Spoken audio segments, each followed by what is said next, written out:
Assalamualaikum warahmatullahi wabarakatuh. Perkenalkan, nama saya Adina Jengnur Istaini, NIM 2018043034 dari jurusan Ilmu Ekonomi, Fakultas Ekonomi dan Bisnis Universitas Muhammadiyah Yogyakarta. Pada kesempatan kali ini saya akan mempresentasikan tentang institusi Bank Indonesia, dari mulai profil, transformasi juga sejarahnya. Dan tugas ini atau presentasi ini untuk memenuhi uji kompetensi 1 mata kuliah kebanksentalan. Slide yang pertama yaitu tentang profil dan mengenai status dan kedudukan. Bank Indonesia memiliki status dan kedudukan sebagai dua, yakni sebagai lembaga negara yang independen dan juga sebagai badan hukum. Nah, lembaga negara yang independen ini dimulai ketika Undang-Undang Nomor 23 Tahun 1999 tentang Bank Indonesia diberlakukan pada 17 Mei 1999 dan sebagaimana telah diubah dengan Undang-Undang Republik Indonesia Nomor 6 Tahun 2009. Undang-undang ini memberikan status dan kedudukan sebagai suatu lembaga negara yang independen dalam melaksanakan tugas dan wewenangnya. Dan Bank Indonesia berhak menjalankan tugasnya dengan bebas dari campur tangan pemerintah ataupun pihak lain, kecuali untuk hal-hal yang secara tegas diatur dalam undang-undang ini. Dan Bank Indonesia juga memiliki otonomi penuh dalam melaksanakan tugas dan wewenangnya dan wajib menolak intervensi dalam bentuk apapun. Yang kedua yaitu sebagai badan hukum. Status Bank Indonesia baik sebagai badan hukum publik maupun badan hukum perdata ditetapkan dengan undang-undang. Sebagai badan hukum publik, Bank Indonesia berwenang menetapkan peraturan hukum yang merupakan pelaksanaan dari undang-undang yang mengikat seluruh masyarakat luas sesuai dengan tugas dan wewenangnya. Dan sebagai badan hukum perdata, Bank Indonesia dapat bertindak untuk dan atas nama sendiri di dalam maupun di luar pengadilan. Yang kedua yakni visi dan misi. Bank Indonesia itu memiliki visi dan misi dari tujuan lembaga itu. Dari visinya, Bank Indonesia memiliki visi yakni menjadi bank sentral digital terdepan yang dapat berkontribusi nyata terhadap perekonomian nasional dan terbaik di antara negara emerging market untuk Indonesia maju. Dan yang kedua yakni misinya ada 7 hal, yakni yang pertama adalah mencapai dan memelihara stabilitas nilai rupiah melalui efektivitas kebijakan moneter dan bauran kebijakan Bank Indonesia. Dan yang kedua yakni ikut menjaga stabilitas sistem keuangan lewat efektivitas kebijakan makroprudensial Bank Indonesia dan sinergi dengan kebijakan mikroprudensial otoritas jasa keuangan. Dan yang ketiga, mengembangkan ekonomi dan keuangan digital melalui penguatan kebijakan sistem pembayaran Bank Indonesia dan sinergi dengan kebijakan pemerintah serta mitra strategis lain.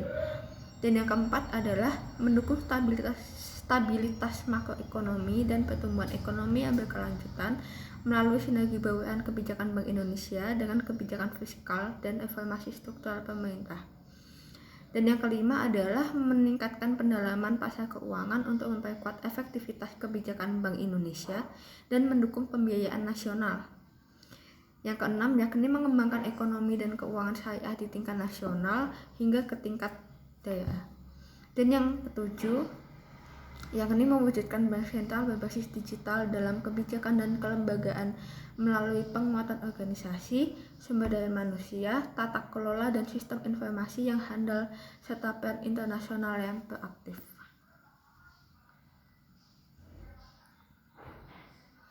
Dan slide yang ketiga yaitu tentang tujuan dan tugas. Bank Indonesia memiliki tujuan yakni tujuan tunggal. Nah, tujuan ini dalam kapasitasnya sebagai bank sentral, Bank Indonesia itu mempunyai satu tujuan tunggal, yaitu mencapai dan memelihara kestabilan nilai rupiah. Itu umumnya tujuan tunggal. Kestabilan nilai rupiah ini mengandung 2 aspek, yakni kestabilan nilai mata uang terhadap barang dan jasa, serta kestabilan terhadap mata uang asing. Nah, aspek yang pertama itu tercermin pada perkembangan laju inflasi, sementara aspek kedua itu mengacu pada perkembangan nilai tukar rupiah terhadap mata uang asing. Nah, Bank Indonesia itu memiliki 3 pilar utama. Nah, untuk mencapai tujuan yang sudah tertulis, Bank Indonesia itu didukung oleh 3 pilar yang merupakan 3 bidang tugasnya, itu yang paling penting. Ketiga bidang tugas ini mesti diintegrasi supaya tujuannya mencapai dan memelihara kestabilan nilai rupiah dapat dicapai dengan efektif dan efisien.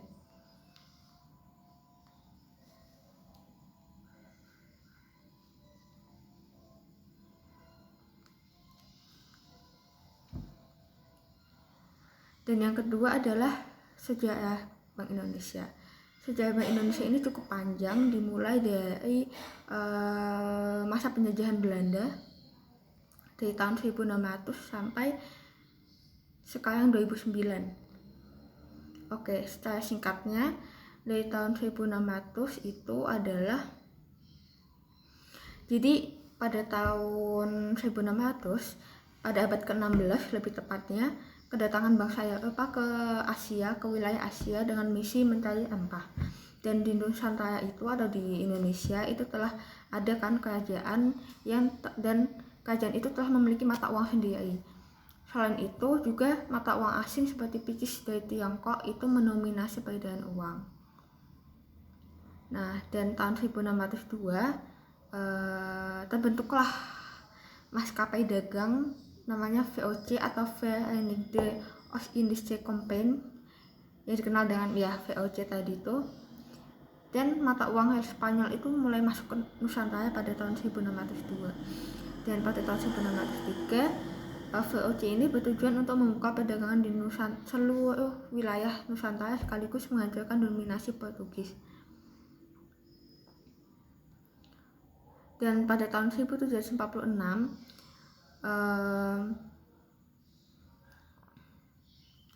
bank pertama di Nusantara itu berdiri untuk menunjang kegiatan perdagangan pada tahun 1746, yakni dinamakan Bank Van Kouwen. Nah, bank ini itu memiliki tugas untuk memberikan pinjaman dengan jaminan emas, perhiasan, dan barang berharga lainnya. Dan pada tahun 1818 bank ini, yaitu Bank Kouwen and Bank Van Lening itu tutup karena mengalami krisis keuangan. Dan pada tahun 1828 didirikan yaitu bernama The Javasche Bank, yaitu yang nantinya akan menjadi cikal bakal Bank Indonesia.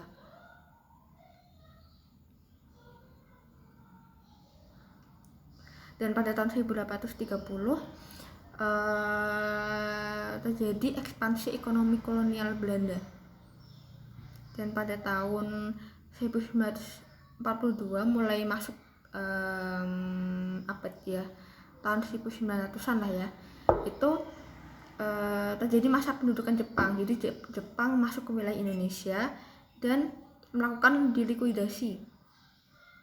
Nah, The Javasche Bank ini dilikuidasi oleh masa pemerintahan militer Jepang, dan tugas DJB atau kita singkatnya DJB itu sebagai bank sirkulasi di Indonesia kemudian digantikan oleh namanya Nanpo Kaihatsu Ginko atau NKG, itu milik Jepang.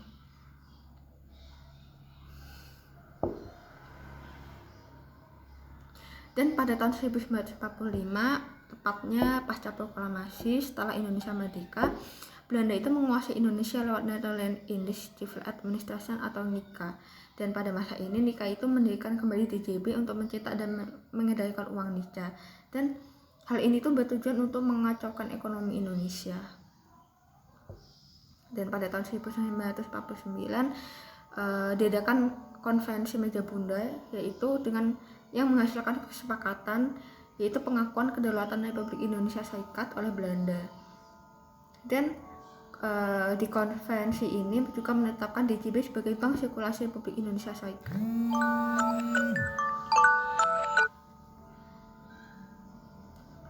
Dan pada tahun 1953, lebih tepatnya pada tanggal 1 Juli 1953, pemerintah menerbitkan Undang-Undang Nomor 11 Tahun 1953 tentang Pokok Bank Indonesia, dan terdapat Dewan Moneter untuk menetapkan kebijakan moneter ini. Dan pada tahun 1988 sampai tahun 1997, Bank Indonesia mengeluarkan paket kebijakan deregulasi untuk mendorong tumbuhnya industri perbankan dengan mempermudah perizinan dalam pendirian bank baru. Hingga tahun 1997 terjadi krisis moneter Asia. Nah, saat terjadi krisis moneter yang terjadi di Asia itu, Bank Indonesia mengambil langkah-langkah kebijakan penanggulangan seperti menerapkan kebijakan floating exchange rate untuk nilai tukar, penutupan bank-bank yang bermasalah, dan restrukturisasi bank-bank yang tidak sehat. Dan pada tahun 1999 adanya Undang-Undang Nomor 23 tahun 1999 tentang Bank Indonesia itu ditetapkan sebagai bank sentral yang bersifat independen. Dan pada tahun 2004 sampai 2009 itu dilakukan pengesahan Bank Indonesia sebagai bank sentral yang independen, dan pada tahun 2009 itu penegasan Bank Indonesia sebagai leader of the last resort. Nah, kita masuk ke dalam transformasi. Mengapa sih Bank Indonesia itu bertransformasi? Jadi Bank Indonesia itu memiliki cita-cita jangka panjang yang diwujudkan dengan visi misi yang sudah ada, dan dengan adanya visi dan misi ini itu akan menginspirasi atau mendorong seluruh anggota organisasi untuk berfokus pada satu tujuan dari visi dan misi itu. Nah, masuk ke transformasi itu, jadi sebelum Bank Indonesia bertransformasi, melakukan transformasi atau membentuk transformasi itu, Bank Indonesia memiliki arah strategis, yakni ada 7 insight kepemimpinan dalam pelaksanaan transformasi BI, yakni ada 7. Yang pertama adalah cinta Bank Indonesia, yakni itu tuh maksudnya adalah untuk mencintai lembaga dengan sepenuh hati. Dan yang kedua adalah cinta ilmu. Kita itu dituntut untuk kompetensi supaya tetap harus terus belajar setinggi mungkin. Dan yang ketiga adalah berpikir strategis, bagaimana kita supaya mengasah kemampuan kita dalam berpikir kritis. Dan yang keempat adalah memimpin perubahan, yakni supaya setiap hari itu kita bisa menjadi lebih baik dari sebelumnya. Yang kelima adalah gaining commitment, yaitu kemampuan memobilisasi dan mendapatkan komitmen dari orang lain. Dan yang keenam adalah cinta Tuhan, dan yang pasti ini yang paling penting, yaitu mendekatkan diri kepada Tuhan Yang Maha Esa. Dan yang ketujuh adalah cinta keluarga, untuk menjaga keharmonisan keluarga. Nah, bisa kita lihat di tabel sebelah kanan itu, yang pertama itu Bank Indonesia